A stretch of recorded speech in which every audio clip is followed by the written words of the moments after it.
Bueno, chicos, creo que vamos a empezar. Ya son las 11:32, no podemos atrasarnos bastante. Eh, Así que, bueno, vamos a empezar en este momento. Por favor, les pediría que apaguen sus micrófonos para las personas que lo tienen prendido. Cualquier duda, me la hacen al final de la clase. Yo creo que en el segundo tema les voy a preguntar. En el primero no hay preguntas, no hay actividades, solo es teoría. Y bueno, ya somos 27, así que yo creo que, bueno, somos 30, me fijé en el grupo, en la página de la Gabriel, y bueno, son 27, así que podemos empezar. Se escucha bien y se ve la pantalla, chicos. Sí, auxiliar. Sí. Listo, chicos. Entonces empezamos. Voy a compartir, bueno, ya estoy compartiendo mi pantalla y vamos a avanzar, digamos, lo que nos tocó hoy día.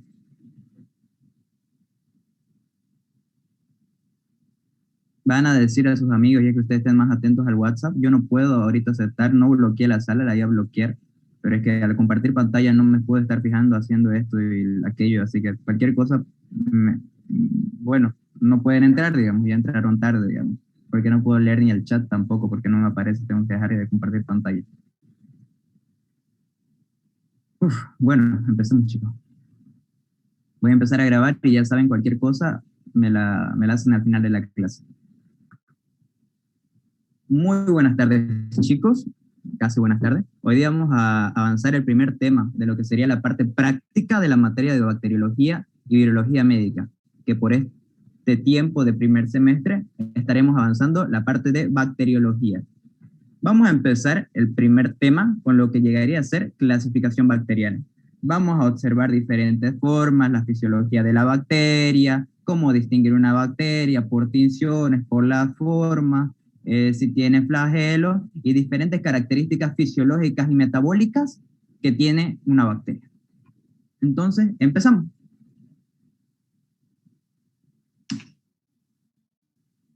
Primeramente, cada tema siempre tiene objetivos a lograrse para que el estudiante, si ha comprendido estos objetivos, va a salir con conocimiento de esta clase. Si usted no ha salido con el conocimiento que está descrito en los objetivos, esta clase no le sirvió. Así que para eso necesito que me pregunte y que atienda atentamente la clase para que usted salga con el conocimiento. ¿Cuáles son los objetivos de esta clase? Describir las diferentes formas de clasificación de las bacterias.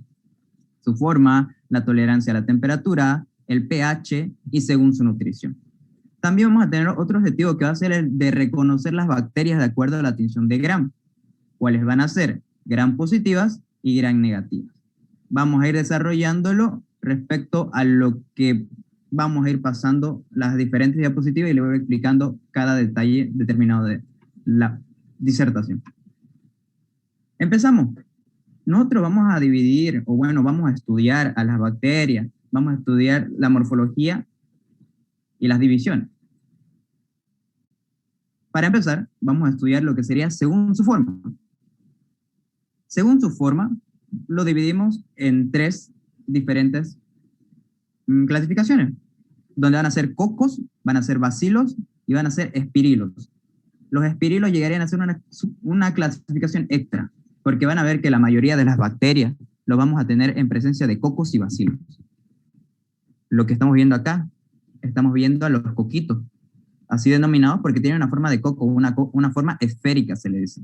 También vamos a tener estreptococos, que van a ser cocos, pero en una fila. Se le denomina cocos en cadena, o también se puede denominar en fila india, pero quédense con el objetivo de cocos en cadena. Y tenemos a los estafilococos. Los estafilococos mayormente se ven así, pero también se lo ve en forma de racimo, se le denomina racimo de uva, porque van a tener así en forma de uva. Vamos a tener una foto más adelante. Y también tenemos, como verán aquí, como en una línea media, tenemos cierta clasificación donde hay cocos y bacilos. En este caso, cocobacilos. Se darán cuenta que tiene una apariencia similar a los coquitos y tiene una diferencia, una similitud a los bacilos también. Por ende, denominado cocobacilo. Y también vamos a tener bacilos, que la descripción morfológica es que son alargados y panzoncitos en sus extremos, como se darán cuenta, panzones en sus extremos. Algunas veces hasta se logra diferenciar, confundir con los cocos, pero ustedes se darán cuenta por la longitud de los bacilos. También vamos a tener diplobacilos. Y también en la siguiente imagen vamos a tener diplococos. Tenemos tanto diplobacilos como diplococos, que son ¿qué? Son dos cocos unidos o son, en este caso, dos bacilos unidos. Y también vamos a tener estreptobacilos. Los estreptobacilos, que es similar a los estreptococos. Nosotros habíamos dicho que los estreptococos son cocos en cadena. Lo mismo los bacilos. Los bacilos son bacilos en cadena. Un bacilo, dos bacilos, tres bacilos. Aquí puede haber 4, 5, 6. Son en cadena, infinita. Y también tenemos una tercera clasificación, que son los espírilos. Los espírilos, que viene a ser lo que sería la espiroqueta. Y también tenemos a los vibriones. Vamos a dar ejemplo en la siguiente imagen. Aquí tenemos una clasificación más extensa, es la organización bacteriana. Ahí hemos dicho que tenemos al coco, al diplococo. Un ejemplo del diplococo va a ser una Neisseria meningitis. Las neisserias son diplococos. Tenemos al diplococo encapsulado también, que es muy similar al diplococo, pero tiene una cápsula. Por eso denominado encapsulado. Eso ustedes ya lo habrán visto con la doctora en la parte de generalidades de la microbiología. ¿Cuál es un elemento facultativo? Porque esto llega a ser que, en este caso, la bacteria, por ejemplo, un neumococo, llega a tener una cápsula que es bastante resistente también ante antibióticos. Pero también en una clase vamos a hablar sobre antibióticos que atacan directamente a estas estructuras facultativas. Y también en este caso tenemos el estafilococo. El estafilococo, como les había dicho, que tiene forma de racimo de uva, verán, así como una uvita, es la misma forma. Tenemos al estreptococo, que les había dicho que es en una cadena de coquitos. A la zarcina, yo la veo y siempre la denomino que es como una vista de 4D o 3D. ¿Por qué? Porque son 8 cocos, 2, 4, 6 y 8. Se las puede ver aquí claringamente, tanto posterior, anteriormente, atrás o delante, una zarcina. Y tenemos a la tétrada, que como ustedes sabrán, tetra es 4, entonces son 4 coquitos. Y tenemos a los cocobacilos, que ya es una clasificación de bacilos, el cocobacilo, el bacilo, el diplobacilo, como era el diplococo, tenemos al estreptobacilo, tenemos a la empalizada. También llega a haber una subclasificación que son los apéndices bacterianos, pero esto no es como que una clasificación según a la forma, sino es una clasificación según a una estructura adherida a la bacteria. En este caso, miren un tallo o una hifa. Las hifas, por ejemplo, son más característicos en hongos, como lo verán más adelante en otras materias. Y también tenemos estas que son las Fusobacterium. Se las sabe denominar también dentro de la clasificación de los bacilos, porque si se darán cuenta son similares a los bacilos porque son alargados, pero sus extremos son puntiagudos. Por eso se la denomina en otra subclasificación, que es una barra alargada, como verán, pero en extremos puntiagudos. Ejemplo, el Fusobacterium. Tenemos a otro género que es el Vibrio. Claro ejemplo que nosotros tenemos es el Vibrio cólera. Esto igual con un flagelo. Vamos a estar hablando más adelante de eso. Estos que son el bastón, el Corynebacteriaceae, y en hélice, el Helicobacter pylori, que también es otro tipo de bacilo, pero por ejemplo en el Helicobacter es otro tipo de bacilo. Tenemos también los sacacorchos, los filamentos y las espiroquetas. Como ustedes vieron, también se las denomina espiroqueta, espirilo, tirabuzón también se les sabe denominar, como estarán viendo en su guía. Espero que me estén siguiendo con la guía. Y esas son las organizaciones bacterianas. Aquí para ir ya terminando con esta lámina, ya les había dado el nombre de neumococo, el de Neisseria. Por ejemplo, estafilococo es el mismo nombre de la bacteria, Staphylococcus, el Staphylococcus aureus. Tenemos en el Streptococcus tenemos el Streptococcus pyogenes, por ejemplo. A los bacilos también tenemos una listeria y diferentes. Por ejemplo, acá, en lo que sería una espiroqueta, es el más común. Espiroqueta es la forma, digamos. Pero la bacteria se denomina Treponema pallidum. ¿Cuál la enfermedad va a ser sífilis? ¿Cuál es una enfermedad de transmisión sexual? Así tienen que ir estudiando, chicos. Primero saben la forma, el agente etiológico y la enfermedad. Pero ahorita nosotros nos concentramos y nos estamos refiriendo a organizaciones bacterianas. Ahora vamos a hablar sobre otros aspectos, ya no la forma. Vamos a hablar, por ejemplo, en este caso, de la tolerancia a diferentes temperaturas. Porque no todas las bacterias viven a una temperatura. Hay bacterias, en el caso, por ejemplo, del Vibrio cólera. El Vibrio cólera vive a ambientes marinos. Es un ejemplo bien claro. Aquí, por ejemplo, nosotros tenemos ¿qué? Tenemos a las termófilas, tenemos a las mesófilas y tenemos a la psicrófilas. Tenemos en las termófilas, como verán, termotemperatura, filas afiliado o común o amante, es amante de la temperatura. Entonces, como es amante de la temperatura, le encanta, le gusta, se va a referir a que crece por encima de una alta temperatura, en este caso 45 grados, 45 hasta 80 grados. El claro ejemplo de estas bacterias son las bacterias volcanes.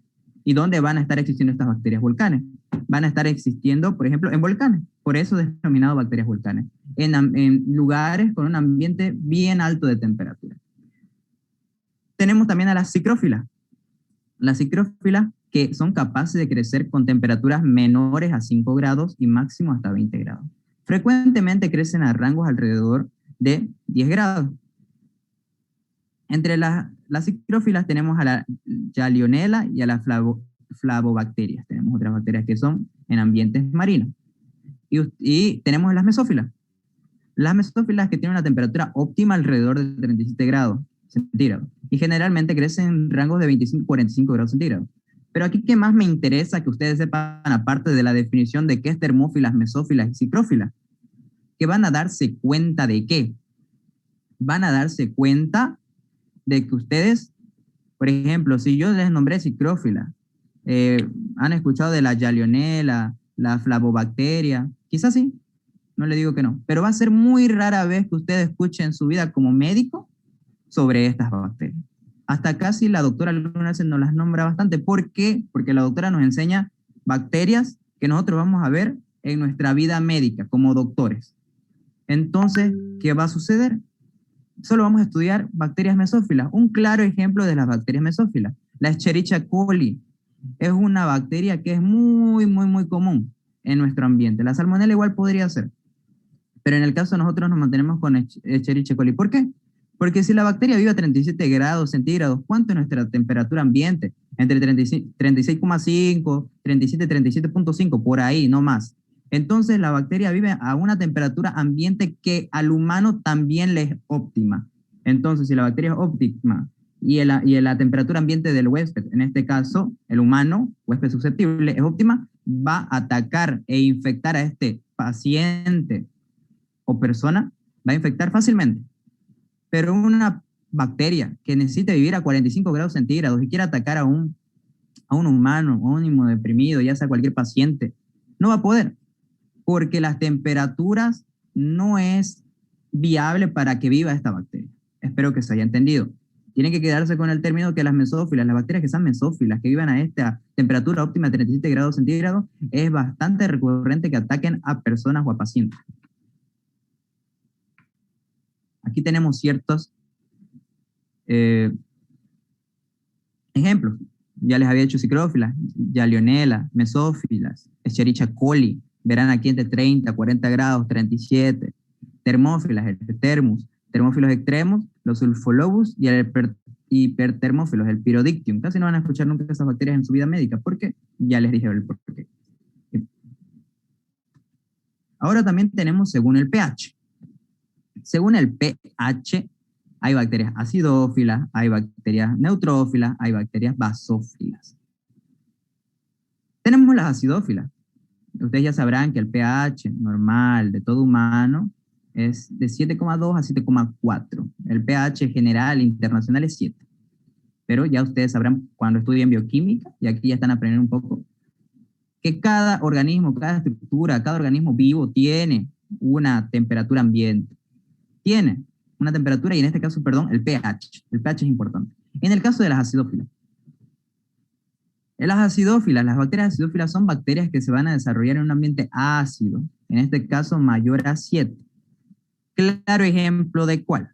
La bacteria que siempre está en un ambiente ácido es los lactobacilos acidófilos de Dudderlein, así se denominan, lactobacilos acidófilos de Dudderlein. Que estos lactobacilos, están en la microbiota de la vagina, porque la vagina tiene un ambiente bastante ácido. Entonces, estas bacterias, siempre y cuando esté en una mucosa vaginal con ambiente ácido, no van a provocar daño. Pero si es que llega a alterarse, por ejemplo, llega a hacerse más alcalino, más basófilo, ahí llega a producir infecciones. Tengan en cuenta eso. Después tenemos bacterias que son basófilas. se desarrollan en un pH alcalino, o sea, menor a 7. Claro ejemplo de esta es el vibrio de cólera. Y por último tenemos las neutrófilas. Como dirán, neutro son bacterias que se desarrollan en un pH neutro, de 7,2 a 7,6. Eso siempre les voy a preguntar, chicos. ¿Cuál es el pH de las bacterias? El pH neutro, perdón, de 7,2 a 7,6. Y aquí tenemos la subclasificación. Acidófilo, el sulfolobus, el acetobacter, el lactobacillus de Dudley, como eran entre 4 y 5. ¿Por qué? Porque ese es el pH de lo que sería la microbiota de la vagina. Perdón, chicos, creo que aquí les dije, mil disculpas, les dije pH ácido mayor a 7, mil disculpas. Es menor a 7. Siempre saben que menor a 7 es ácido y mayor a 7 es alcalino. Disculpen si les dije al revés, mil disculpas. Ácido es menor a 7 y alcalino es mayor a 7, de 7 a 14, o el ácido que puede ser de 7 a 0. Por eso acá, por eso el lactobacilo. La microbiota de la vagina tiene en un pH entre 4 a 5, por eso es bastante ácido y por eso el lactobacillus vive en un ambiente, está nadando ahí, no provoca infecciones porque está en un ambiente que le es óptimo. Por eso el lactobacillus es parte de la microbiota. Ese es otro término que ustedes habrán aprendido quizás o todavía en la parte teórica. En la microbiota, que son bacterias pertenecientes a una parte del organismo donde están felices, en pocas palabras, porque están en condiciones fisiológicas óptimas para su crecimiento. Y después tenemos los neutrófilos. Por ejemplo, un claro ejemplo de neutrófilos van a ser las pseudomonas. Tenemos al Rhizobium y a los más alcalófilos o bacterias basófilas son las natronobacterias. Y después tenemos según su nutrición. Según su nutrición, por eso me refería al principio, que son características fisiológicas. Porque según su nutrición van a ser ¿cuáles? Van a ser fotótrofas, quimiótrofas, autótrofas y heterótrofas. Fotótrofas son las que necesitan luz. Después tenemos las quimiótrofas, que son procesos de óxido de reducción, ya sea dependiente de alguna fuente externa. En este caso, una energía química, como se diría. Y tenemos las autótrofas. Las autótrofas solo necesitan para vivir agua, palabra importante, sales inorgánicas y anhídrido carbónico, como fuente de carbono. Ya les había dicho, como ejemplo, que necesitan sales inorgánicas, anhídrido carbónico o fuentes de anhídrido carbónico como fuente de carbono. Y tenemos las heterótrofas. Las heterótrofas, ¿qué son? Necesitan para su crecimiento y desarrollo una fuente de carbono proveniente de compuestos orgánicos, complejos ya elaborados, tal como la glucosa. Ustedes sabrán que todo lo que es compuestos orgánicos ya son compuestos hechos, ya son compuestos complejos. Y esto van a tratar de disminuirlo para que sea una fuente de carbono, para que me alimente a mi bacteria. Y tengan en cuenta que el autótrofo, por ejemplo, es sales inorgánicas. Y ahora tenemos según su requerimiento de oxígeno, porque hay ciertas bacterias que son aerobias, anaerobias, microaerófilas y facultativas. ¿A qué me refiero con esto? Por ejemplo, las aerobias van a ser bacterias que necesitan oxígeno para crecer. En ambiente de oxígeno, por ejemplo, en este medio ambiente que nosotros estamos rodeados de oxígeno, está feliz la bacteria, se va a seguir reproduciendo. Y para cuando nuestro organismo va a estar súper crecida, súper desarrollada. Y también tenemos bacterias anaerobias. Como dice anaerobias, no aire. Entonces son bacterias que no necesitan oxígeno para crecer. También tenemos microaerófilas. Microaerófilas que son bacterias que necesitan de un 5 a 10% de dióxido de carbono para crecer. Ni tanto oxígeno, pero tampoco poco oxígeno. Necesita dióxido de carbono. Y este es el claro ejemplo. Esto se llama el tubo de vela.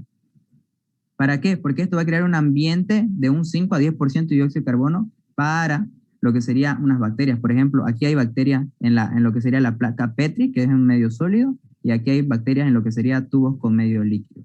Tanto bacterias en parte líquida, eso ya van a ir aprendiendo, si no es que no lo han avanzado, lo que serían en agaris y en caldos. Y ya ustedes sabrán qué es el término facultativo, o qué me refiero cuando algo es facultativo. Son bacterias, como en el ejemplo de la Escherichia coli, que pueden crecer en presencia o ausencia de oxígeno. Otro ejemplo importante de acá. Una bacteria anaerobia, por ejemplo, es un Clostridium. Un Clostridium tetani puede ser.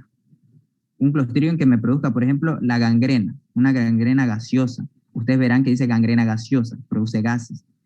Y esta es tan, pero tan importante esta bacteria y explicarles esto, porque esta bacteria es anaerobia. Y por ejemplo, cuando me produce una gangrena, va a producir a nivel de la piel, digamos, en todos casos. Y como esta bacteria va a seguir ahí, ¿cuál es un tratamiento que se le domina aparte de la administración de antibióticos? Es la parte de oxigenoterapia. ¿Y por qué yo voy a administrar a mi paciente oxigenoterapia? ¿O por qué voy a decir que se administre oxigenoterapia? Porque la bacteria es anaerobia. Y si yo le expongo a un ambiente aerobio, ¿qué va a pasar? La bacteria se va a morir. Por eso es lo importante. Hay que saber por eso la fisiología y en este caso el requerimiento de oxígeno de qué bacteria es aerobia, qué bacteria es anaerobia, qué bacteria es microaerófila y qué es bacteria y cuál es una bacteria facultativa. Y como última clasificación también tenemos a la clasificación según la sal. Son las bacterias halófilas. Hay bacterias halófilas. ¿A qué se refiere cuando tenemos una bacteria halófila? Se refiere cuando está en altas concentraciones en sales. En otras palabras, cuando está en relación con el cloruro de sodio, que ustedes sabrán que es el compuesto del sal. Y vamos a tener también, aquí no lo puse, pero para explicarles vamos a tener bacterias halófilas leves, moderadas o intensas. ¿Pero a qué me refiero a eso? Por ejemplo, las halófilas leves van a crecer en un ambiente de 6%, en un ambiente de 6% de sales, que son las leves. Después tenemos las otras bacterias que crecen entre 6 a 15%, que ya son las moderadas. Y tenemos las otras bacterias que ya crecen con más del 15%, hasta el 36% de sales. Estas bacterias tampoco no son muy comunes que las encontremos. ¿Por qué? Porque estas bacterias en dónde se van a encontrar? En ambientes de agua. ¿Por qué? Porque el agua ustedes sabrán que tiene bastante sal. Entonces, en este caso, ¿cuál sería un claro ejemplo? Serían bacterias que vivan en sales marinas, donde vamos a encontrar en Antártico y en océanos estas bacterias. Y por último, vamos a clasificarlas según la composición de pared celular. Para eso nosotros sabemos, sería mejor especificar esto, que la vamos a clasificar según la tinción de Gram. Según la tinción de Gram. Porque vamos a tener tanto bacterias Gram positivas y Gram negativas. Pero ahora ustedes me dirán, o yo les voy a enseñar en todo caso, que hay ciertas bacterias, por ejemplo, las bacterias Gram positivas, ¿cómo la van a diferenciar ustedes? En que van a ser entre un color azul-violeta, como verán acá. Ustedes ven acá que son bacterias medio moraditas, medio violetas, en otros casos azulitas. Eso es cuando nosotros distinguimos que una bacteria es Gram positiva. Pero cuando es Gram negativa, vamos a verlo en este color, que es rosado, medio rojito, así. Pero ustedes no me tienen que decir eso, chicos. Ustedes no me dicen, esta bacteria es rojita, por eso se tiñó. No, chicos. No es por eso, no es para que me digan, esta bacteria es roja, ya saben que es Gram negativa. Eso es porque ustedes ya saben por lo menos el color de cuándo va a ser Gram negativa y cuándo es Gram positiva. Pero ahora nosotros tenemos que saber el por qué. El por qué es Gram positiva o por qué es Gram negativo. Y aquí está la explicación del por qué es Gram positivo y Gram negativo. Vean la diferencia. Vean la diferencia principal entre una Gram positiva y una Gram negativa. Esta es la composición de la pared celular de una bacteria. Y esta es de una bacteria Gram positiva. Y esta es la composición de la pared de la Gram negativa. Como se darán cuenta, en la Gram positiva, su pared está llena de peptidoglicano, hasta un 80-90%. Mientras que en lo que sería la Gram positiva entre 80 y 90% y ácidos esteatoicos. Los ácidos esteatoicos es bastante importante porque ahorita les voy a ir explicando por qué. Y algunas veces hasta tienen ácidos lipotectóicos. Y en el Gram negativo, ¿cuál es la composición? Como se darán cuenta, el peptidoglicano es bastante en un nivel disminuido. Es en un nivel disminuido el peptidoglicano, una característica importante. Tenemos a las lipoproteínas y tenemos a los lipopolisacáridos. Entonces esto se divide en 30%, 30% y 30%. Aquí puede variar y entonces varían los demás, pero es mayormente 30% de lipopolisacárido, 30% de lipoproteína y 30% de peptidoglicano. Es bien dividido. Y esa es la principal diferencia. Y ahora le voy a explicar el por qué se tiñe también de rojo y el por qué se tiñe también de azul-violeta. Y aquí está la principal característica de las paredes. Aquí, por ejemplo, ¿qué me van a ver ustedes? Me están viendo esta que va a ser la pared de una Gram positiva. Perdón. Y esto va a ser una pared de una Gram negativa. Se darán cuenta que la Gram positiva solo tiene una membrana plasmática. Aquí miren, solo es una. Y aquí son dos. En la gram negativa ya se darán cuenta de eso. Pero, ¿cuál es la gran diferencia? Por ejemplo, miren esto también, como yo les había dicho. Miren esto y la diferencianga que hay acá. Esto es la pared de peptidoglicano, que está compuesto de ácidos mureínicos, digamos. Está compuesto. Y también está compuesto de ácidos citoicos. ¿Por qué? Porque en sí el peptidoglicano es ácido mureínico que va a estar compuesto por esto, miren. Ese ácido mureínico va a estar compuesto por esto, que son por dos N-acetil ácido muramínico y N-acetilglucosamina. Son estos dos, NAG y NAM. En el NAM, que es el N-acetil ácido muramínico, van a estar adheridos 5 aminoácidos. Y estos aminoácidos va a ser así lo mismo, estos dos, miren, es así la escala de todo eso, va a estar así. Y al final estos se van a unir y van a formarme el peptidoglicano. Por eso esa es la principal diferencia. Ustedes tienen que saber esto. Ustedes tienen que saber que se tiñe porque esto tiene una pared más gruesa de peptidoglicano, que es el mureína. Son ladrillos de mureína. Esto es un ladrillo que es difícil de romper porque están unidos gracias a los ácidos citoicos. Y se darán cuenta que aquí el peptidoglicano es bastante poco. Está compuesto más que todo por el lipopolisacario, que es un lípido A, y otro polisacario, que es un O. Es mayormente por eso. Entonces, la tinción de Gram, en pocas palabras, ahí está ya más bonito, va a tener una afinidad mayor por el peptidoglicano. ¿Pero qué tinción? Porque hay dos tintes que nosotros hablamos, creo que no está acá, no está acá. Es el tinte del cristal violeta. Ese se llama cristal, lo vamos a ver más adelante, pero es como que un episodio anterior. Lo vamos a ver cuando avancemos tinción de Gram. Es el cristal violeta. Y este cristal violeta es más afine a lo que serían los peptidoglicanos.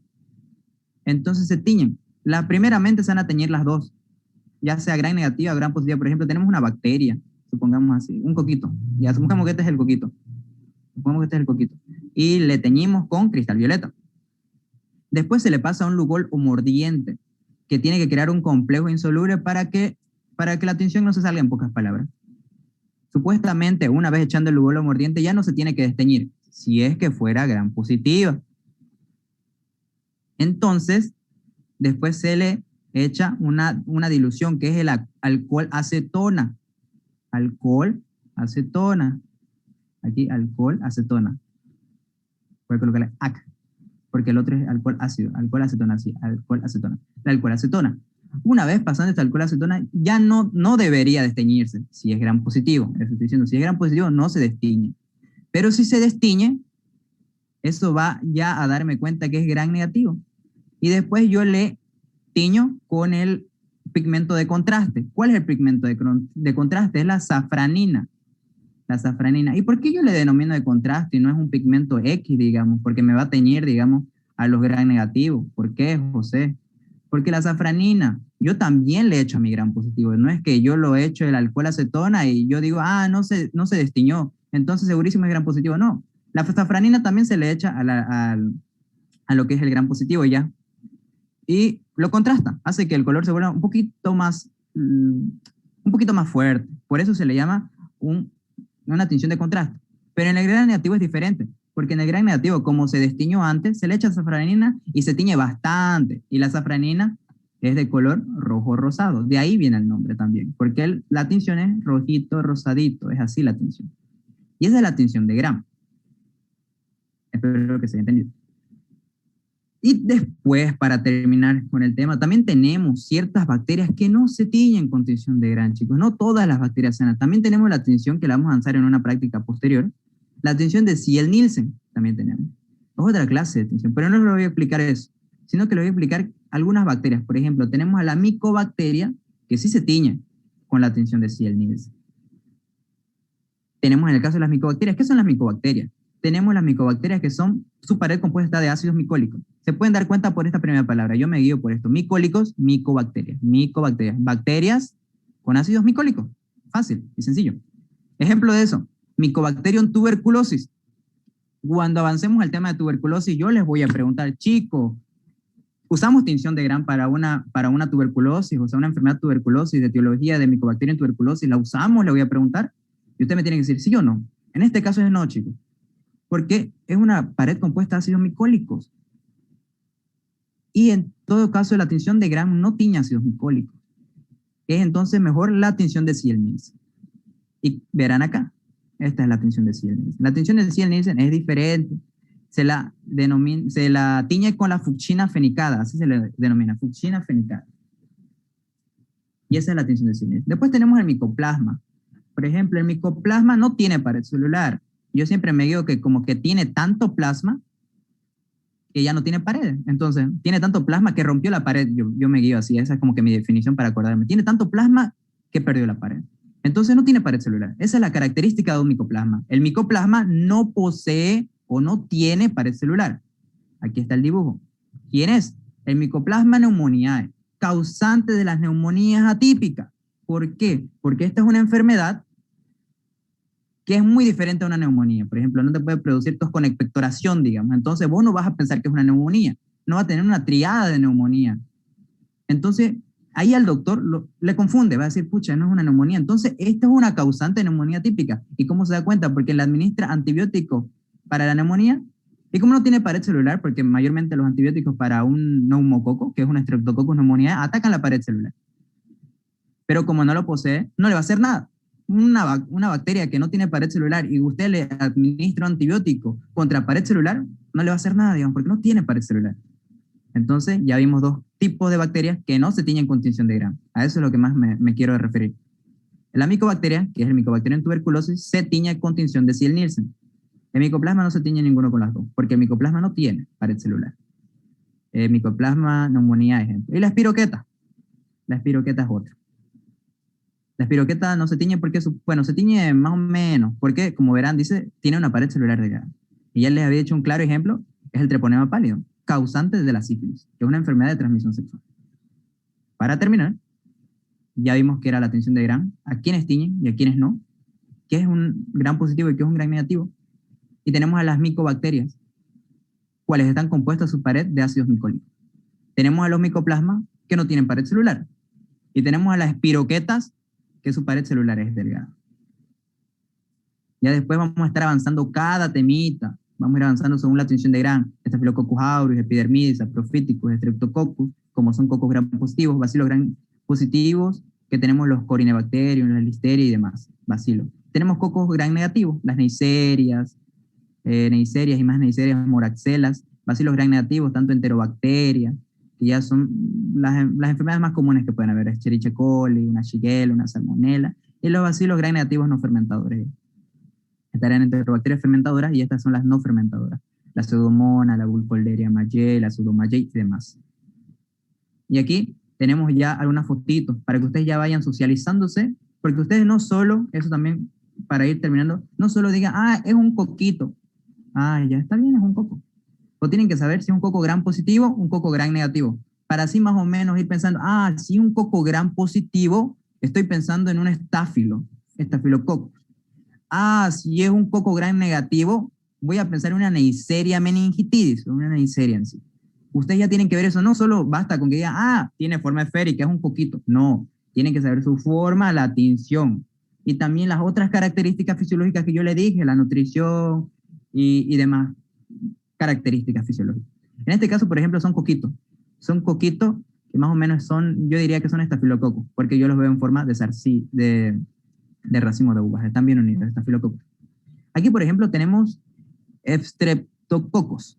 Parecieran bacilos, pero son streptococos, solo que están bien unidos, bien unidos, son streptococos. Esto es un caso de una espiroqueta.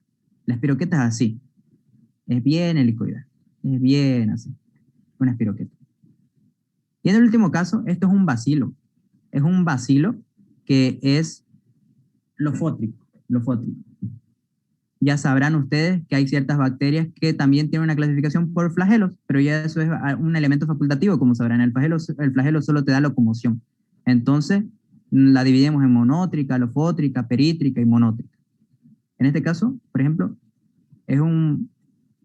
este caso sabe darse de ejemplo como un espirilo.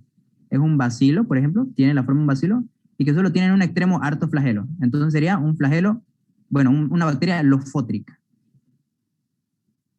Y eso sería por el tema número 1 de la práctica. Creo que ya dejé de grabar. Bueno, ese era el tema número 1, chicos. Ese es el tema número 1. Ahora vamos a ver el tema número 2. ¿Dónde está? A ver aquí. Listo. ¿Qué tiempo me queda? Porque también tengo que estar con el tiempo. La clase hasta las 1. Está bien, tenemos tiempo. Tengo que terminar hasta las 50 para tomarle la lista. Bueno, empecemos entonces. Voy a grabar, ya saben, cualquier duda, al último, cuando ya termine la práctica. Grabar, grabar, grabar, grabar, grabar. Bueno, chicos, ahora empezamos con lo que sería la unidad 2 o práctica 2, hablando sobre las normas de bioseguridad, esterilización y desinfección. Vamos a hablar sobre por qué es importante. ¿Por qué es importante la bioseguridad para todos? Y para eso necesitamos saber los objetivos que vamos a avanzar en esta clase. ¿Cuáles van a ser? Identificar las principales normas de bioseguridad en microbiología, porque no solo es en bacteriología. Nosotros tenemos que saber las normas de bioseguridad tanto para cuando tratamos con diferentes organismos patógenos, bacterias, parásitos, virus. Como ustedes verán actualmente los virus, tenemos que estar todo el día 24/7 protegiéndonos con bioseguridad. Describir los eslabones de la cadena de transmisión de la infección. Ver cuál es la vía cíclica, el ciclo por cual se va a dar una transmisión. Clasificar a los microorganismos de acuerdo al riesgo de producir infecciones. No es lo mismo, por ejemplo, en el caso de un virus ébola, en el caso de un virus COVID, a compararlo a un Bacillus subtilis, a una Escherichia coli. La Escherichia coli ahorita hay tratamiento y lo podemos prevenir para que nuestro paciente no llegue a fallecer. Pero el virus, por ejemplo, es un riesgo de tipo 4, es una bacteria de tipo 4, cual va a producirme pandemias. Ya lo vamos a ir hablando más adelante sobre eso. Y también tenemos que comprender y diferenciar los conceptos de esterilización, desinfección y antisepsia. Describir los procedimientos físicos y químicos para realizar estas acciones. Identificar los equipos más utilizados para esterilizar en el laboratorio de microbiología. Entonces empezamos. Tenemos que saber qué es bioseguridad. ¿Por qué nos interesa estudiar qué es bioseguridad? Es el conjunto de normas y protocolos que se implementan para evitar el riesgo o en todo caso disminuir lo más que se pueda el riesgo para la salud y el medio ambiente, que proviene de la exposición de agentes biológicos causantes de enfermedades infecciosas, tóxicas o alérgicas. Aquí vamos a proteger tanto al medio ambiente y a la salud nuestra. El doctor siempre se tiene que cuidar su ambiente, porque en los laboratorios, tanto en los laboratorios de medicina que nosotros sí haríamos prácticas, como van a aprender en el hospital, tiene que estar siempre, van a haber accidentes. Pueden ser por sangre o fluidos corporales. Por ejemplo, cuando uno trata de hacer una flebotomía, puede haber una salpicadura de sangre y supongamos que tengamos una herida abierta, entonces se va a diseminar. ¿Quién sabe que el paciente, o cuando hagamos una práctica en bacteriología, quién sabe que un compañero puede tener una ETS? Nadie lo sabe. Por eso tenemos que ser precavidos y tomar nuestras normas de bioseguridad y los protocolos. Tenemos diferentes vías de transmisión. Tenemos vía oral, la vía cutánea, la vía conjuntival y la vía aérea, como también pueden haber otras. Tenemos, por ejemplo, la vía de transmisión que es la boca, que es nuestra principal vía de transmisión. Al comer, al beber y al fumar en el laboratorio, eso no se debe hacer. Al realizar transferencias con pipetas sin utilizar ninguna protección, estas son normas que no se deben realizar, chicos. Son como que las vías de infección por cuales los microorganismos pueden entrar a nuestro organismo. Por ejemplo, si realizamos transferencias con pipeta, la pipeta es un instrumento que nosotros realizamos pasos de líquido. Entonces no podemos realizarlo con la boca o sin ninguna protección. ¿Por qué? Porque puede estar, por ejemplo, supongamos que estamos tratando con un caldo, que son un medio líquido. Entonces estamos tratando con microorganismos. No podemos hacer eso. Transferencia indirecta de microorganismos a través de manos contaminadas. Siempre por eso nosotros necesitamos al entrar a un laboratorio guantes, barbijo, ahora sobre todo en el COVID, protector facial, sombrero, botas y lo más que se pueda de bioseguridad. También una vía que es la vía cutánea, cual puede ser por una inoculación accidental con una aguja hipodérmica u otros instrumentos punzantes o de vidrio. Es como les he dicho, cuando hagan una extracción de sangre, puede llegar a ver que hay una inoculación accidental con una aguja. Puede ser que la misma aguja, sin querer, por eso hasta tiene su forma para que una vez cuando lo usemos nuestra querida aguja, cerrarla. También cuando tomamos muestra de sangre. Cuando hacemos sutura, tiene todo. Y de eso vamos a hablar cuando usar la esterilización también. Cortaduras o rasguños también tenemos. La vía conjuntival, salpicaduras de materiales infecciosos. Esto pasa más que todo en los laboratorios de bioquímica, porque estamos con diferentes compuestos químicos y llegan a salpicarse. Entonces, imagínense que esto salpica el ojo, te puede producir una infección conjuntival, una conjuntivitis puede ser. Y los pulmones, lo que actualmente estamos sufriendo todas las personas a nivel de pandemia. Inhalación de microorganismos transportados por el aire, aerosoles. Ya verán lo del COVID, pero el COVID no es la única del agente etiológico que se transmite por el aire, es una vía de transmisión aérea.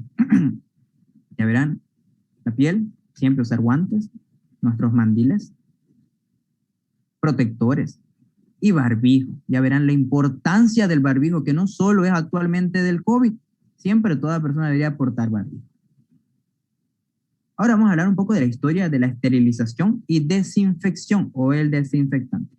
A finales del siglo XIX, Joseph Lister realizó aportaciones claves para resolver uno de los grandes problemas que todavía tenía planteado, la infección.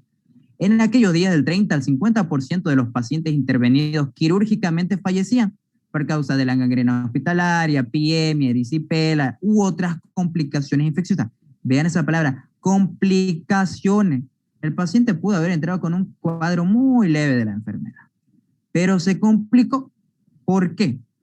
Porque en el siglo XIX, en los siglos de época antigua, chicos, ellos no sabían qué era una esterilización, no sabían usar desinfectantes, no sabían qué era. ¿Y cuándo se llegó a ocupar? Cuando este querido señor Joseph Lister conoció a Louis Pasteur, el que es el causante, bueno, no el causante, es el fundador de la denominación y definición de la pasteurización.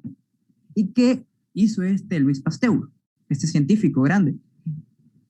Se trató de su proyecto de la pasteurización, en que lo hizo su primer proyecto fue en leche, por eso también tiene la denominada pasteurización, en que disminuyó lo más que se pueda sin afectar sus características organolépticas. Organolépticas son las características generales de cualquier objeto, en este caso la leche, por ejemplo, sus características, el color, sin afectar nada, digamos. Pero trataba de disminuir lo más posible los agentes patógenos, porque como ustedes sabrán, algunas personas toman leche normal, así de la bolsa directamente, pero hay otras personas que les gusta hervir la leche. Si bien los nutrientes se van, hay ciertas bacterias que se quedan ahí. Claro que ahorita la leche que nos dan es súper disminuida en patógenos, pero claro que tiene. Pero el objetivo de Louis Pasteur era disminuir lo más posible lo que sería la infección. Y eso hizo que Joseph Lister se ponga a pensar, si eso lo puede hacer en la leche, lo puede hacer en otros, ¿por qué nosotros no lo podemos hacer en los humanos? Eso se puso a pensar. Porque, ¿qué era la causa de las complicaciones de un cuadro leve, de una, bueno, la gangrena ya es un cuadro, pero se puede salvar? La epidemia, una erisipela. ¿Por qué se complicaba? Porque no tenían, por ejemplo, imagínense, con los mismos instrumentos quirúrgicos operaban a un paciente, a otro paciente, y eso no es lo correcto. Eso no es lo que deben hacer. Sino siempre se debe esterilizar todos los instrumentos quirúrgicos. Y bueno, el empleo del ácido fénico, después ya, en la limpieza del material quirúrgico y ambiente de los quirófanos, hizo posible que esta proporción disminuya al 15% en aquellos días. Y ahí va disminuyendo. Ahorita ya hay bastante conocimiento sobre desinfectantes y elementos de esterilización. Ya era lo apropiado, ya bajó y ahora ya no es un fenómeno del otro mundo que tengamos complicaciones a causa de malos manejos. Aunque no crean, sigue habiendo cierta, lo van a escuchar con neumonía intrahospitalaria, una neumonía intrahospitalaria, porque hay ciertos respiradores mecánicos, respiradores mecánicos que no lo esterilizan bien, y ahí es la causante de las neumonías intrahospitalarias. Guarden ese concepto cuando veamos neumonías.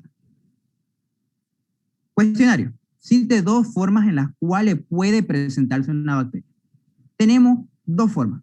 Una que es la forma vegetativa. La forma vegetativa, como ya la habrán escuchado en sus clases teóricas, es la forma vegetativa, es vegetativa porque la bacteria está aquí bonita, está con sus elementos facultativos, con los elementos obligatorios, aquí hay un bacilito. ¿Por qué? Porque está viviendo en un ambiente óptimo, su fisiología está genial, Está de feliz esa bacteria. Entonces es una forma vegetativa, tranquilo. Pero, ¿qué es el esporo? La forma de esporo es la forma de resistencia. Cuando está en un ambiente que no le corresponde, es un ambiente que es adverso a los ambientes que debería estar esa bacteria, se esporula y se convierte en esporo. Este esporo va a tener un core, que es un núcleo, y un córtex, que es la corteza, al igual que va a tener una membrana interna y una membrana externa. Es bien protegido, verán, miren, tienen dos membranas que lo protegen. Aquí está el núcleo, para que no afecte a nada esta bacteria. Ahora sí, complete los siguientes conceptos. ¿Qué es esterilización? ¿Qué es desinfección? ¿Y qué es antisepsia? La esterilización es la destrucción de la forma vegetativa y la forma de esporo de una bacteria en material inanimado. ¿Qué es desinfección? La desinfección es bueno, ahí tenemos un ejemplo de esterilización. A diferentes instrumentos quirúrgicos mayormente se lleva. Tenemos la desinfección. La desinfección es la destrucción de la forma vegetativa, dejando libre al esporo. Solo va a destruir la forma vegetativa, pero queda libre el esporo. Este esporo puede ser que sea resistente y después vuelva a su ambiente normal y se transforme en una forma vegetativa, en material inanimado. Como ahí veremos. Y en la antisepsia, destrucción de la forma vegetativa, pero no del esporo en tejidos vivos. Tengan en cuenta, la esterilización destruye completamente el microorganismo, tanto la forma vegetativa y tanto el esporo, pero en material inanimado. Tengan en cuenta eso. ¿Qué es la desinfección? Destruye la forma vegetativa, pero deja libre el esporo, deja la forma de resistencia en material inanimado. ¿Y qué es la antisepsia? La antisepsia es la destrucción de la forma vegetativa, pero no del esporo en tejidos vivos. Y aquí yo les doy un concepto más, que algunas veces se saben confundir los estudiantes. ¿Qué es la asepsia? Algunos se confunden, ¿qué es la asepsia y qué es la antisepsia? La asepsia es la eliminación del microorganismo. Eso tengan en cuenta. ¿Y qué es la antisepsia? Es el proceso. Es el proceso por el cual se vaya a llevar a cabo la asepsia. La asepsia era la ausencia del microorganismo en tejidos vivos. Y la antisepsia es el proceso por el cual va a realizarse para que haya la ausencia de este microorganismo. Tengan en cuenta, uno es el proceso y el otro es como que la definición directa de que no hay el microorganismo, está aséptico. El lavado de manos, bastante bueno. Y ahora este es un cuadrito que lo busqué y me pareció bastante bonito para estudiar los siguientes cuadritos que vamos a ver, la figura, que es la esterilización. La esterilización es el proceso a través del que se logra la destrucción total de los microorganismos. ¿Por qué decimos la destrucción total? Porque vamos a eliminar la forma vegetativa y la forma de esporo presente en un determinado material. O, como ustedes lo han leído, tejido inanimado. ¿Qué tipos tenemos? En la esterilización vamos a tener lo que serían métodos físicos, como ven acá. A ver, ¿dónde está mi puntero? Aquí no. Métodos físicos. También teníamos métodos químicos. Y en la guía, no quiero chiparles, igual las filtraciones pertenecen a métodos físicos, solo que aquí lo estudia como mecánico, pero lo vamos a dejarnos para guiarnos con la guía, porque la guía es la Biblia de nosotros, que las filtraciones igual pertenecen a lo que serían los métodos físicos. En los métodos físicos, por ejemplo, teníamos el calor y radiaciones. Ejemplo, calor húmedo y calor seco. El calor húmedo, el ejemplo que teníamos era el autoclave. ¿Y el calor húmedo en qué me ayuda? Es la destrucción de los microorganismos por coagulación de las proteínas. El calor seco me deshidrata las células y destruye los microorganismos por oxidación de lo que son sus constituyentes. El calor húmedo, que era el autoclave, el calor húmedo autoclave se le administra un poco de agua a el autoclave, esta máquina. Pero es muy similar a qué. Todos yo creo que conocen estas ollas a presiones que la usan para cocinar, o bueno, mi madre la utiliza para cuando una especie, una carne es bien dura, para hacerla bien blandita. Es lo mismo que pasa, destruye, verán cómo ustedes se darán cuenta que la carne se vuelve bien débil, porque hay debilita las proteínas, se podría decir, porque también todo compuesto está organizado de proteínas. En este caso es lo mismo, destruye los microorganismos por coagulación de las proteínas. Eso es lo importante. Y las radiaciones, hay radiaciones no ionizantes como hay radiaciones ionizantes. Las radiaciones no ionizantes son las más importantes. Aquí entra lo que en su libro dice que es la radiación ultravioleta. Ultravioleta. ¿Y por qué es la más importante? Y también porque es la más peligrosa. Porque destruye los ácidos nucleicos y las proteínas, absorben la radiación formando dímeros de timina, los cuales ocasionan lecturas erróneas del código genético. En pocas palabras, ¿qué hace el UV? Afecta al ácido nucleico, y el ácido nucleico es valiosa información para la creación del código genético. ¿Y cómo lo afecta? Van a ver lecturas del código, del código genético, producen mutaciones e impide que las funciones vitales de los microorganismos, en este caso de la bacteria, sigan siendo funcionales. Va a ser no funcional y la bacteria se va a morir. ¿Y qué tenemos después? Tenemos las reacciones ionizantes, que al absorber radiaciones, el agua y otras sustancias se ionizan, creándose radicales libres. Ustedes ya sabrán cuál es la importancia de radicales libres. Radicales libres, que son también llamadas las especies reactivas de oxígeno, que dañan y lisan las células. Como dice acá, ocasionan diferentes tipos de daño en las células. ¿Y qué son en las partes mecánicas? Que igual vemos que es un mecanismo físico, que son las filtraciones. Las filtraciones, como se darán cuenta y lo leen acá, dice que consiste en el paso de un líquido o un gas a través de un material que tiene poros de tamaño lo suficientemente pequeño para retener los microorganismos.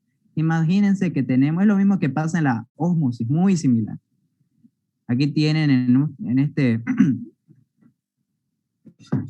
esta reservita, van a tener, supongamos, como ya les he dicho bastantes veces, un caldito, que son las bacterias en estado líquido, y van a tener aquí una membrana semipermeable con poros. Imaginemos así. Claro que los poros son bien pequeños, aquí los estoy dibujando grandes. Entonces, el objetivo es que se detengan aquí los microorganismos. Se van a detener. Pero, ¿cuál es la diferencia? La filtración, el mecanismo de filtración no es el mejor para la esterilización. Sí es un método de esterilización, pero no es el mejor. Tengan en cuenta, claro. Porque hay virus, porque estamos hablando de microorganismos, no estamos hablando de bacterias. Hay bacterias súper diminuto tamaño, pero sobre todo los virus, que no vamos a encontrar estos poros bien diminutos. Y algunas veces se sabe pasar agentes patógenos. Por eso no es el mejor método de esterilización, pero sí es bueno contra bacterias o microorganismos de gran tamaño. Y después tenemos los químicos, que lo vamos a hablar más adelante. Aquí está. Tenemos clasificación de métodos de esterilización y desinfección. La desinfección se realiza bajo diferentes niveles, nivel bajo, nivel medio y nivel alto. El nivel bajo, que son detergentes, clorofenoles, clorhexidina. Tenemos el nivel medio, que son compuestos clorados, yodóforos, alcoholes, fenoles. Y el nivel alto, que es el glutaraldehído. Uno que tenemos actualmente y que ocupamos mucho es el alcohol. El alcohol al 70%. ¿Pero cuál? Hay dos tipos de alcoholes. Este es el alcohol etílico, que es el alcohol que nosotros ocupamos actualmente. Pero también hay el alcohol isopropílico. El isopropílico es mayormente 70-90%. Cualquiera pensaría que mientras más el porcentaje de alcohol, más va a ser la desinfección. Pero no, chicos. Se ha visto científicamente que el alcohol al 70% destruye bastante la forma vegetativa de tejidos inanimados, en tejidos inanimados. Tenemos también al fenol. Pero ¿cuál es una principal diferencia también entre estos tres? Que en el nivel alto, este desinfectante sí o sí tiene que estar entre 20 a 30 minutos para que funcione perfectamente bien y me destruya toda la forma vegetativa. La diferencia también con el nivel medio y el nivel bajo es el tiempo, que los dos tienen que estar mínimamente 10 minutos, si no, no. Mínimamente 10 minutos. Después tenemos los métodos de esterilización, ya lo hemos hablado, pero lo vamos a seguir un poquito hablando. El calor seco, el flameado. Quizás ustedes pensarán qué es el flameado. El flameado se lo realiza con un mechero Bunsen. Un mechero que es así. A los que ya han pasado química en su colegio saben a qué me refiero. Es un mechero así, de base cilíndrica, y aquí va a salir el fuego. Ese es el mechero Bunsen. Después tenemos al horno de esterilización, que lo vamos a ver más adelante, que ese es el calor seco. El calor seco, se realiza a una temperatura bastante alta. Tenemos el calor húmedo, que es el autoclave, la pasteurización que ya le he explicado, y la tindalización. La tindalización, ¿cuál es una característica propia de esta? Que la tindalización se la realiza en 3 calentamientos. Son en unos frascos, 3 calentamientos. En 3 calentamientos a 60 grados centígrados, con una diferencia de los 3 calentamientos entre 24 horas cada uno. Todos estos son los métodos, yo les estoy hablando de todos los métodos. Pero, por ejemplo, el autoclave lo realiza ¿en cuánto? Lo realiza en 15 minutos. Ya el médico decidirá cuál lo hace. Por ejemplo, yo entre tindalización en autoclave, ¿cuál prefiero? El autoclave, claro. ¿Por qué? Porque me lo realiza en un tiempo menos, en un disminuido tiempo. Entonces, para el doctor es bastante ahorrarse el tiempo. Todos son disponibles en una esterilización y en una desinfección. pero ya el doctor decide cuál usa. Después ya le expliqué el método de radiación ultravioleta, que me afecta a nivel de los ácidos nucleicos, que el código genético me lo va a variar y entonces no va a cumplir su función, entonces va a morir. Y los rayos gamma. Por eso también en las tomografías y demás, que también ocupan las radiaciones ultravioletas, es poco el tiempo que se realiza y es bastante rápido, porque también puede afectar nuestro código genético. Tengan en cuenta también eso. Pero eso no es que se lo ocupa como esterilización del cuerpo, digamos. Ahorita estamos hablando sobre esterilización de bacterias o microorganismos en tejidos inanimados. Y tenemos la filtración que ya le he explicado. Ahora tenemos acá el cuadrito. ¿Qué es el primero? ¿Cuál es el equipo de esterilización? Es el denominado autoclave. ¿Cuál es el método de esterilización? Calor húmedo. Temperatura entre 121 grados a 15 minutos se realiza. Y ahora, ¿cuál es lo importante de acá? Es saber con qué instrumento se esteriliza en esta autoclave. Se esteriliza ¿qué? Ropa de quirófano, líquidos y medios de cultivo, soluciones, sondas y solfis también. Aquí se realiza, por ejemplo, guardapolvos, guantes, pero los guantes saben que son desechables, así por qué no.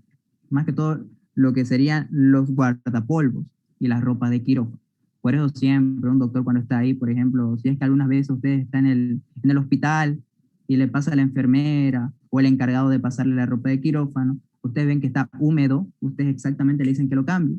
Porque si está húmedo significa que recién lo sacó y puede ser que en ese transcurso esté infectado todavía, que esté húmedo significa todavía que recién se ha sacado, por ejemplo, esta autoclave y puede ser, hay probabilidades que haya microorganismos patógenos. ¿Cuál es el mecanismo? Tengan en cuenta que es un mecanismo de esterilización física.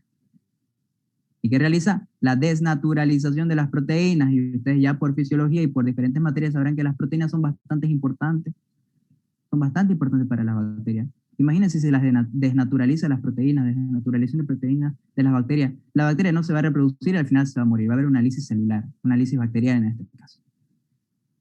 En el otro caso tenemos el equipo de esterilización, que va a ser el horno de esterilización. En este va a ser el caso del calor seco, a una temperatura mucho más alta, 160 a 180 grados. Va a ser en un tiempo de 1 a 2 horas. ¿Qué instrumento se va a esterilizar en esto? Se va a esterilizar lo que serían instrumentos quirúrgicos, todos los instrumentos quirúrgicos, como ya sabrán, pinzas anatómicas, tijeras y demás. Pinzas mosquitos y demás, pinzas, tijeras mosquitos y demás. También tubos de ensayos y pipetas. Pero todo eso lo resumen en ¿qué? Tubo de ensayo, yo le podría nombrar tubo de ensayo, pipeta, matraz, todo eso lo resumen ¿en qué? En material Pyrex. Todo eso que ustedes ven, y seguro deben tener en su casa, si tienen estos platos que son un material medio que no es desechable, pero tampoco es de vidrio.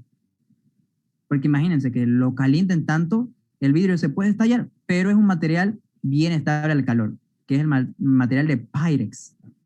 ¿Cuál es el mecanismo de esterilización en este caso? Es la oxidación de los componentes intracelulares de las bacterias. Y siempre tenemos ciertos microorganismos que son resistentes a la esterilización y desinfección. Pero siempre hay que tratar lo posible para que estemos todos desinfectados y en el caso de los instrumentos quirúrgicos inanimados, que estén esterilizados. Oh, sí, una pregunta antes de que continúe. Claro. Es que con respecto al cuadrito, no sé si es solo en mi guía, pero en el mecanismo de esterilización está al revés de lo que usted está presentando. Y no sé si es que mi guía está mal. ¿Alguien tiene lo mismo, chicos? Por ejemplo, en el autoclave dice oxidación de los componentes intracelulares de las bacterias. Ya van a disculpar, es que estas no sé, es el Word que la doctora me manda siempre. O sea, la doctora nos manda un Word y nosotros lo hacemos en base a eso. Van a disculpar que no puede decir. Sí, entonces, ¿cuál es el que está bien? ¿El de la diapositiva que la doctora le mandó? Está bien el que ustedes tienen, porque ¿cómo se darán cuenta acá? Ahorita no estoy grabando, así que podemos hablar, porque si no la doctora se enoja. Miren, aquí es el autoclave donde yo les expliqué. Autoclave. Calor húmedo, que es el autoclave. Destruye los microorganismos por coagulación de las proteínas. Y aquí ven que dice oxidación en calor seco. Oxidación, calor seco. Ah, bueno, puede ser, ¿no? Sí. Oh, sí, pero yo tengo el libro tal y como usted lo está explicando. Usted tiene el libro tal y como yo lo estoy explicando. Sí. Sí, yo también. Sí. Ah, bueno. Qué extraño. Pero bueno, nos quedamos porque miren, aquí lo que es calor seco, como se darán cuenta ustedes, dice oxidación. Y aquí se darán cuenta igual. Esperen, ahí. Calor seco, oxidación.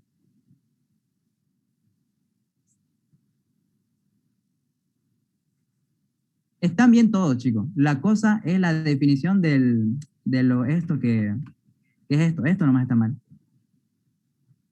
Esta definición. Esto pertenece acá y esto acá. Esa es la diferencia. Nada más, chicos. Ok, sí. Gracias. Pero si es que voy a buscar eso, chicos, voy a ahorita saliendo de la clase, bueno, porque ahorita fui a mirar mi guía, y sí, yo también tengo oxidación, bueno, a ver, dice oxidación de los componentes intracelulares, está arriba, que sería autoclave, y desnaturalización de las proteínas, que sería el horno, que es abajo, digamos. Así que yo voy a buscarlo y ya les hago saber, pero creo que así está bien, digamos, porque como les he explicado en este cuadrito, que justamente lo he pillado antes de la clase, dice, digamos, oxidación, que es el calor seco, que en todo caso sería el horno de esterilización, y en calor húmedo es la coagulación de proteínas. Y yo me quedaría así con ese concepto de calor húmedo, ¿para qué? Porque, ¿qué hace? Es lo mismo cuando ustedes colocan una caldera, ¿no? ¿Qué pasa? El agua se vuelve gas, digamos. Lo desnaturaliza las proteínas, las vuelve, y se hace humo, digamos, gas. Estaría bien, digamos, en este orden. Pero cualquier cosa, yo ahorita saliendo de clase, lo voy a buscar y le aviso. Y eso, miren, chicos, mejor que ni estaba la doctora, porque aún no sé, hasta en eso es especial la doctora, no estoy grabando, ¿no? No estoy grabando. Que se equivoca la guía y se enoja cuando la corrigen algunas veces. Pero ustedes estén en su chicos, en su derecho. Si algo está mal, ustedes le dicen, doctora, está mal mi guía y demás, y eso. No pasa nada. Ustedes digan nomás. Está bien, le voy a hacer llegar esa queja a la doctora. No es que sí. Solo quería. Esa observación, no pasa nada, esa observación está bien para que la próxima guía del año siguiente, o bueno, pero me dicen que hay otras guías que están bien, digamos, como yo le estoy explicando, ¿no? ¿O no? Sí, sí. Me mandan a ver una foto a mi privado, después de la clase, la persona que tiene al revés y la persona que la tiene tal como la estoy explicando, solo una foto, por favor. O ya bueno, si no voy a tener varias fotos. Bueno, eso nomás, chicos, voy a seguir con lo que es el siguiente diapositivo. Ya vamos a acabar. Esperen, a ver, estamos acá. Ahora sí. Vamos a ver. Uy, creo que lo detuve, creo. Ah. Sí, detuve. Ni modo, voy a tener, ya, ni modo. Ya veré qué hago.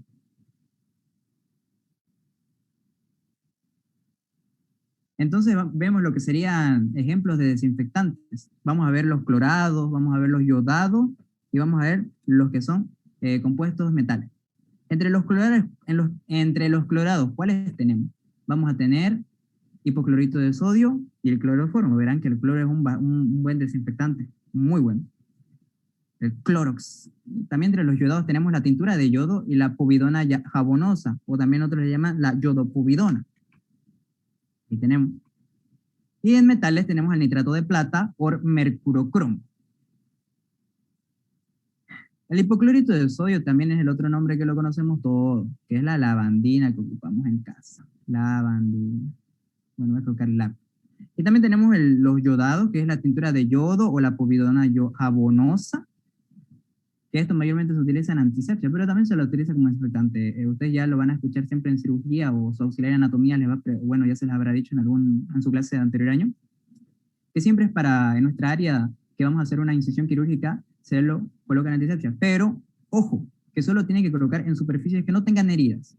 No, que no tengan heridas, sino en superficies, por ejemplo, antes de una incisión quirúrgica, se lo administra, se lo echa ahí a la superficie de la piel.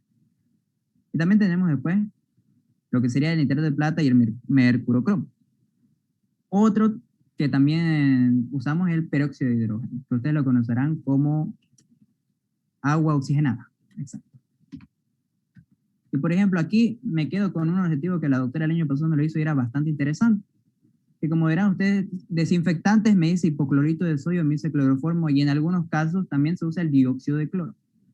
Y ahora, ya que ustedes saben microbiología y saben la definición de esterilización y saben la definición de desinfección que se realiza en tejidos inanimados, ahí yo les hago esa pregunta. ¿Ustedes creen que las personas que consumen dióxido de cloro, sabiendo que el dióxido de cloro se utiliza en tejidos inanimados, y hay otras personas que lo toman? Porque este dióxido de cloro, tanto se clasifica como un desinfectante, se lo echa en tejidos inanimados, pero hay otras personas que lo consumen.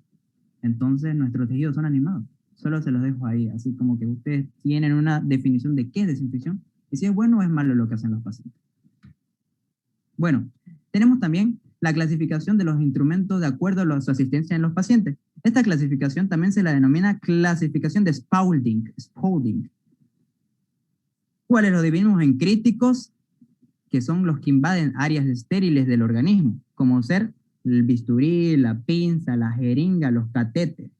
Esto sí o sí se necesita una esterilización, sí o sí estos elementos, porque invaden áreas estériles del organismo. Ahí tenemos el caso del bisturí. Los semicríticos. Los semicríticos son los que están en contacto con superficies mucosas. ¿Cuáles serán? El espéculo, también tenemos el laringoscopio, tenemos el tubo endotraqueal, el endoscopio, está en contacto con mucosas. Y tenemos a los que son no críticos, a los que no ocasionan casi nada. Por ejemplo, en los semicríticos se utiliza lo que sería la desinfección alta, una desinfección bastante buena.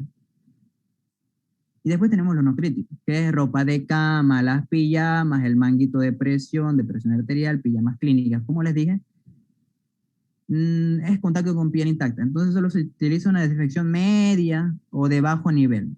En los semicríticos, quizás en algunos documentos lo van a encontrar como DAN, porque se refiere a que es una desinfección de alto nivel, mientras que aquí es una desinfección de medio y bajo nivel.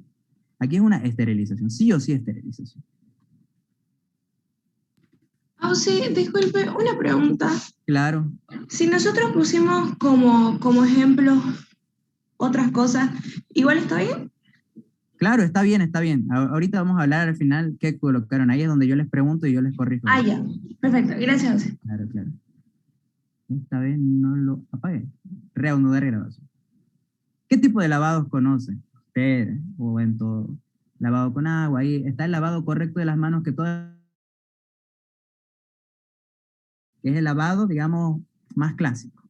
Tenemos el lavado quirúrgico, el lavado clínico y el lavado social, que es el clásico que todos lo hacemos, el lavado social, digamos, el lave con agua, use jaboncito, refregarse por 20 segundos, en otras revistas sale que entre 40 y 60 segundos se debe estar lavando, utilice secador de manos si tiene, y use papel para secarse. Cierre la canilla con papel para secar. Pero también tenemos lo que sería el lavado quirúrgico.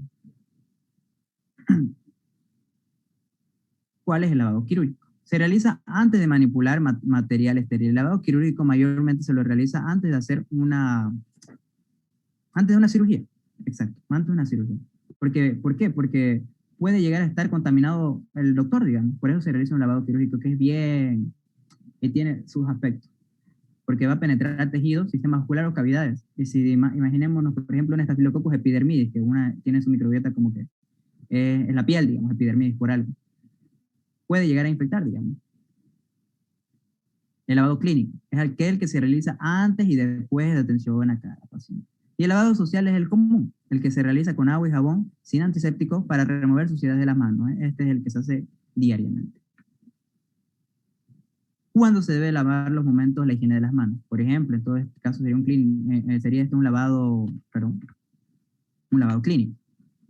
Antes del contacto con el paciente, antes de una tarea séptica, después de una exposición a fluidos corporales, después del contacto con el paciente y después del contacto con el entorno del paciente. Siempre, porque con el paciente, y peor que estamos en un hospital, ustedes siempre que entren en un hospital, tengan en cuenta lo primero que van a estar en contacto con microorganismos patógenos. Siempre.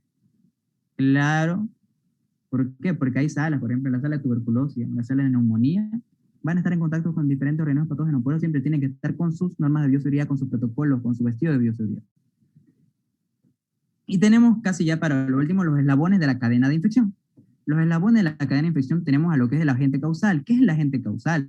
El agente causal es el microorganismo causante de la infección o enfermedad. En todo caso, llegaría a ser el agente etiológico. ¿Qué es el reservorio? El reservorio es el organismo donde el microorganismo vive y se reproduce, pero no le genera la enfermedad.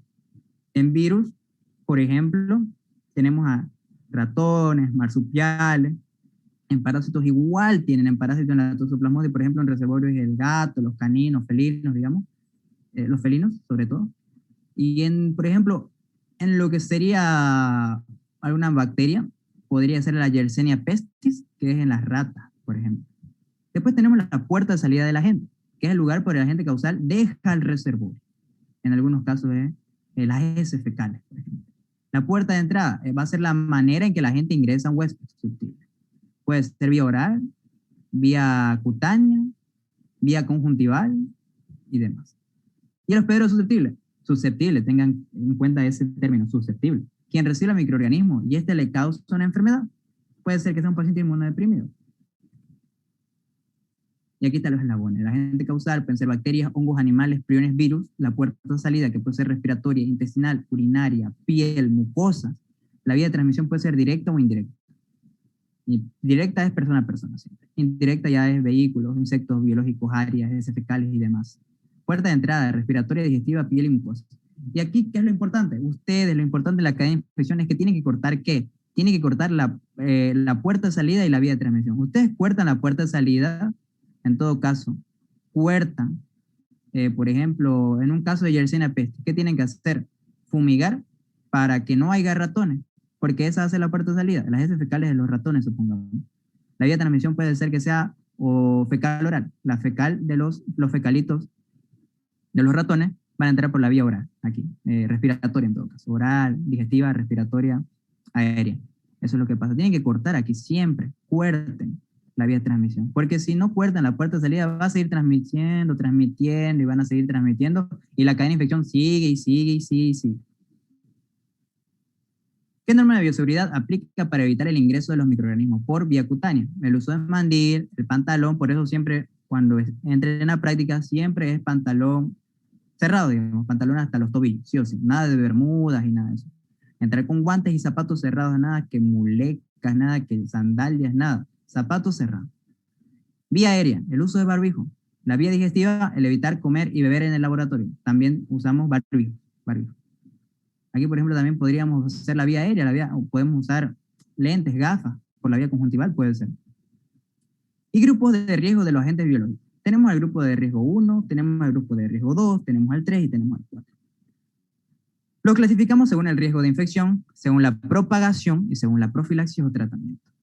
Por ejemplo, en el riesgo 1, riesgo infeccioso, poco probable que cause enfermedad. Puede estar ahí, pero no me va a causar enfermedad. No se propaga y como no me causa enfermedad, el tratamiento es innecesario. Por ejemplo, el Bacillus subtilis. En el riesgo número 2, hay ciertos microorganismos que pueden causar una enfermedad y constituir un peligro para los trabajadores, pero la propagación es poco probable y el tratamiento puede ser posible, generalmente posible. En el caso de una Escherichia coli, como les dije, no podemos comparar, por ejemplo, la Escherichia coli, es posible el tratamiento, no es mucho que se propaguen, es poco probable, claro, pero sí me puede causar una enfermedad. Ya lo vamos a ver, la E. coli enterotoxigénica, la enteroinvasiva, si no se la controla puede ser grave. Pero como hay un tratamiento posible, se puede. Tenemos también microorganismos que pueden provocar una enfermedad grave y constituir un serio peligro para los trabajadores. La propagación es probable. Y el tratamiento también es posible o generalmente eficaz. Mientras el tratamiento sea posible, la vida del humano se va a poder preservar, siempre. Por ejemplo, el Mycobacterium tuberculosis. La propagación es muy probable en el Mycobacterium tuberculosis porque la tuberculosis se van a dar cuenta que es una enfermedad que en los primeros meses va a ser asintomática. Y después ya cuando estén mal, cuando ya su linfocitos estén bajos, menos de 350, 150, ahí ya les ataca de todo, ya están inmunodeprimidos los pacientes y le viene una enfermedad tras otra enfermedad. Pero si es diagnosticada a tiempo, el tratamiento es eficaz. Y el último, que sería el riesgo número 4, provoca una enfermedad grave y constituye un serio peligro para los trabajadores. El riesgo de propagación es elevado. Estos son causantes de pandemia. Y el tratamiento no es conocido en la actualidad. Clásico caso, el virus Marburg, el virus ébola y el que actualmente tenemos, que es el virus SARS-CoV-2019, COVID-19. Que no, si bien ahora hay un tratamiento, bueno, es una inyección que se está usando, las ampollitas, en ciertas personas se ve que es eficaz y en otros no. Ya se ha llegado a tener una profilaxis. Puede ser que de riesgo 4 pase a riesgo 3. Va a depender mucho de la CDC, que es la que nos manda los artículos científicos. Y para ir terminando la clasificación de los residuos, tenemos residuos de clase A, de clase B y de clase C. Residuos infecciosos como ser en la clase A, que van a especificar, ustedes lo van a ver en el laboratorio y en el anfiteatro también se ven. Tenemos residuos biológicos, sanguíneos, fluidos corporales, los cortopunzantes, los cadáveres de animales y asistencia de pacientes infectados. Nosotros, ¿cuáles vemos en el anfiteatro? Los cortopunzantes, siempre. En el laboratorio, por ejemplo, ya de microbiología, vamos a ver los biológicos, sangre en bioquímica, por ejemplo, y fluidos corporales. Igual, cadáveres de animales no tenemos contacto con eso tampoco. Asistencia a pacientes infectados tampoco tenemos contacto, pero como yo les dije, nuestro compañero no sabemos si puede tener alguna ETS o una ETS, digamos. Ejemplos, ¿cuáles van a ser? Jeringas, guantes, barbijos y hojas de bisturí. Todo esto se echan, por ejemplo, en el contenedor A4. Ahorita vamos a ver eso. Tenemos la clase B, que son residuos especiales, ya son más potentes, que van a ser los residuos radioactivos, los farmacéuticos, los químicos y los peligrosos. Químicos, cualquier cosa que sea química radiactiva, ustedes ya saben que es peligroso para la salud.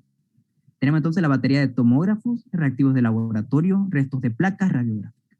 Y los comunes y comunes, que son en negro, papeles y restos de alimentos.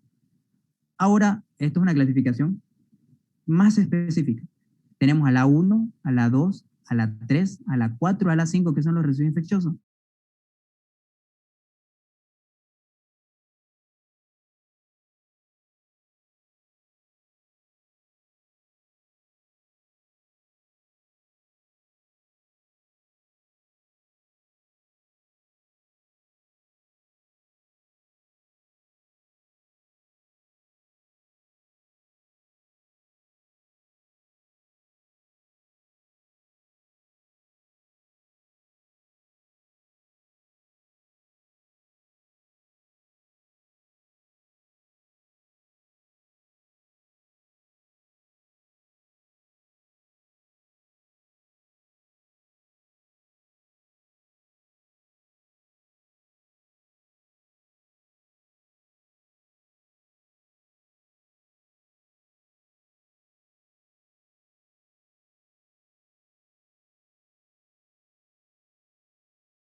Quirúrgico. En los quirúrgicos o anatomopatológicos, tejidos, órganos, fetos, piezas anatómicas, necropsias, biopsias y demás. Los cortopunzantes ya saben, agujas hipodérmicas, bisturí y cualquier cristal. Por ejemplo, imagínense que hayan roto cualquier material en laboratorio, es a la 4. El A5, cadáveres. Y lo último, hay que ubicar con la flecha respectiva al tipo de residuo. Vamos a tener, por ejemplo, residuos infecciosos. ¿Cuáles van a ser? Los residuos cortopunzantes. Estos son los materiales A4. Aquí están, ¿ven? Son las bolsitas de jeringa. Son cortopunzantes. Los residuos comunes, aquí está, desechos comunes. Listo. Los residuos infecciosos, desechos infecciosos.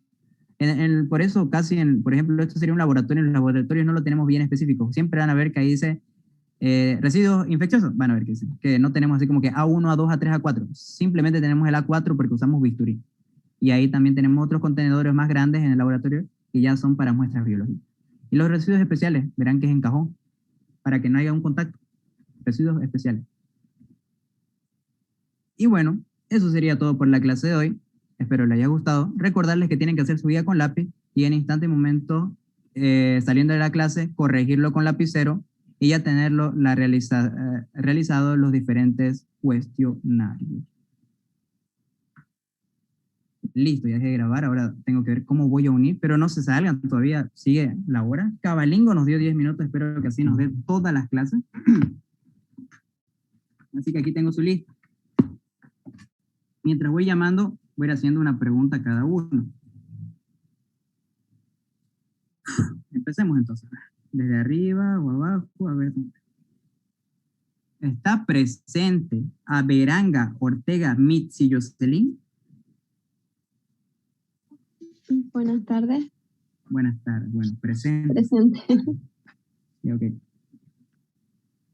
Indíqueme cuál es la forma de resistencia de una bacteria o microorganismo. En este caso, bacteria. ¿Qué se llama? ¿Qué se denomina? ¿Cómo dice? Perdón, es que no sé. ¿Cuál es la forma de resistencia de una bacteria? La forma de resistencia de una... No, no sabía. ¿Alguien de sus amigos que sepa? ¿De sus compañeros? ¿Esporo? Espora. Ok, bien, Talita, bien. Ok. Hay que seguir estudiando, hay que estudiar. Mitzi. Kimberly Baigorria. ¿Está ahí? Sí, auxiliar. Listo. A ver, ¿cuál es el equipo de esterilización que usamos con el método de calor húmedo? ¿Qué se llama? Autoclave. Muy bien, está bien, Kimberly. Fernández Martínez Ariane. Está presente. Presente. Ok, Ariane, está bien. De acuerdo a su asistencia al paciente, ¿cómo se clasifican los instrumentos?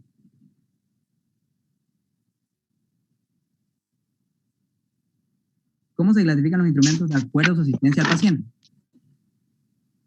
En cítricos, semicítricos y no cítricos. Está bien, pero es crítico. Crítico, semicrítico y no crítico. No cítrico. Está bien. Ya. ¿Me en cuenta eso? A ver. Lucy Mamani, ¿está?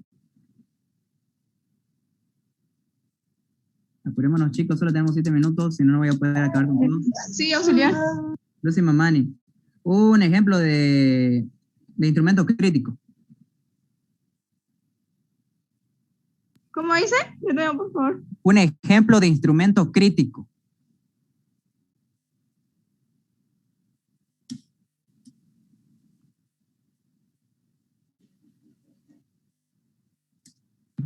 ¿Sabe o no sabe?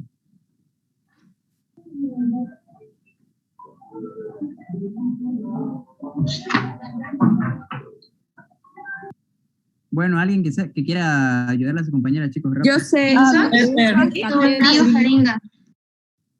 Yo respondí primero. Melissa, a ver, ¿cuál? Agujas y catéter. Ok, Melissa, está bien. Hay que seguir estudiando. ¿A quién era? Y le pregunté Lucy, mamá, hay que seguir estudiando. A ver. Estela Paz, ¿está? Presente. Ok. ¿Cómo se denominan a las bacterias que necesitan energía lumínica o luz para vivir?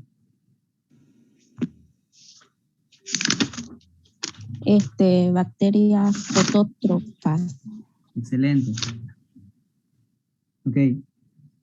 A ver. Está Osman Daniel Sánchez.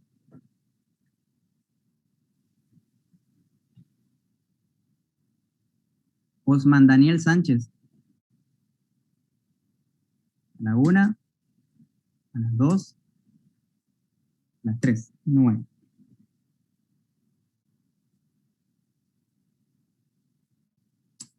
A ver.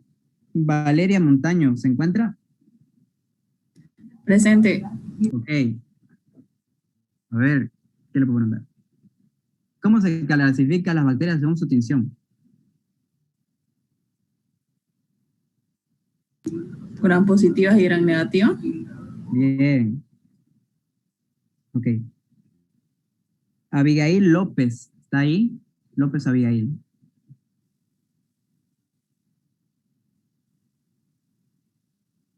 Creo que no la escucho, López.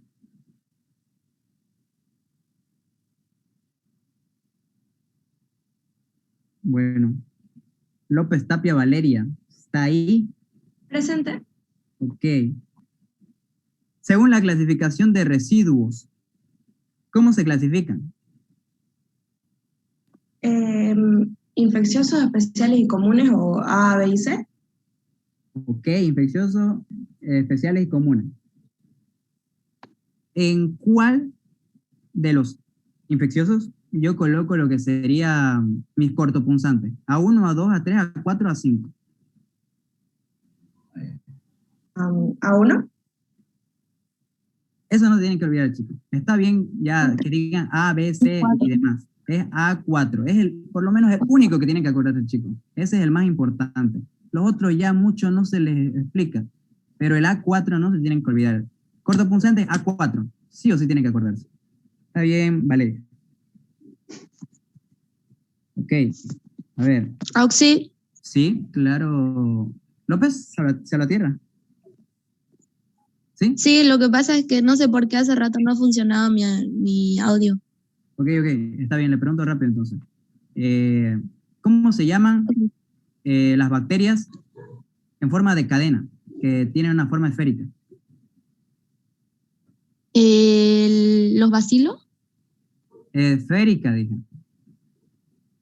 Ah, los cocos. Que tienen en forma de cadena, que se organizan en forma de cadena. Ah, estreptococo. Muy bien, está bien. Ok, a ver. A ver. Tenemos 2 minutos todavía. Está Carlos Barrón. Muy bien. Entonces a usted le preguntamos qué. Le preguntamos, a ver, ¿qué es desinfección?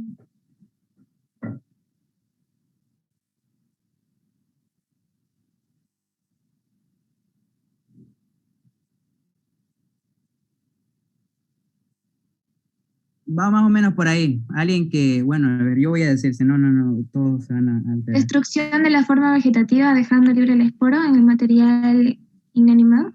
Exacto, Cardena, Shelby, está bien. Eso, chicos, no, es fácil la definición. Destrucción de la forma vegetativa, pero no del esporo en material inanimado. Tienen que aprenderse eso. Destrucción de la forma vegetativa, pero no del esporo en tejido inanimado. Solo aprendan eso. Nada más, es fácil. Ok, estaba Barrón, ¿no? Barrón. Segarra, Ana Laura. Presente. Ok, Ana Laura. ¿Qué es esterilización? Destrucción de la forma vegetativa y esporo en material inanimado. Muy bien, Ana Laura. ¿Cuánto tenemos? Un minuto. La última persona. A ver. Está Brandon Córdoba. Presente, aquí. Muy bien, Brandon. ¿Podés clasificarme las bacterias según su temperatura? ¿Cómo se divide? ¿Cómo se clasifica? Termófilas, mesófilas y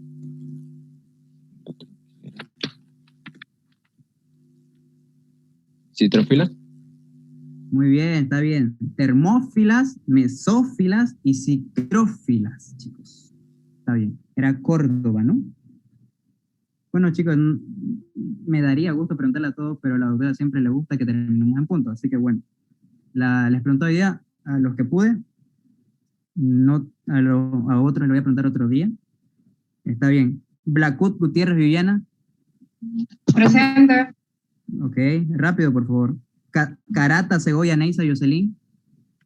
Presente. Ok, Neisa. Choque Castro Hilda Elizabeth. Presente. Ok. Contreras Alarcón Nelly Dasol. Presente. Ok. Coro Quintanilla Yubinca Eva. Presente. Ok. Flores González Jonathan. Ese chico nunca me escribió, bueno, nunca se apareció. Flores Terceros Rutalita. Presente. Ok.